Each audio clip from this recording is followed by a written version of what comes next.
চাচা কি করা হচ্ছে? গাছে গুঁড়া বানতেছি। আচ্ছা, গুড়া বান্ধার উপকারিতা কি? নতুন করে শিকড় দেবে, লতি ছাড়বে, তবে গাছটা ভালো হবে। পানি দিয়ে বই রাখতে হলে লতি খুব ভালো ছাড়বে।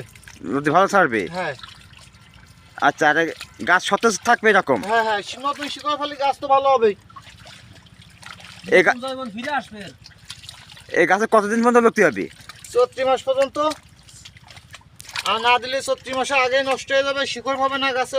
শিকড় না পালি খাদ্য নিতে পারবে না, নষ্ট হয়ে যাবে। এরপরে সার দেওয়া লাগবে? হ্যাঁ, সার তো প্রতি সপ্তাহে লতি কাটেই দেওয়া লাগে। লতি কাটলেই সার দিতে হবে। সার কালকে দেওয়া হয়েছে, লতি কালকে কাটেছি। 5.5 মণ লতি হয়েছে। আমি লতি তো শেষ বরফের মধ্যে।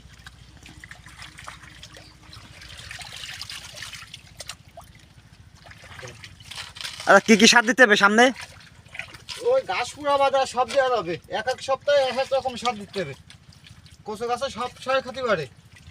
গাছের চাহিদা দেখে তবে তো সার দিতে হবে। গাছে কি রকম সার দিলে ভালো হবে? 10টা শিকড় আসবে, তবে বোরন আছে লতি ছাড়ার জন্য, লম্বা করার জন্য।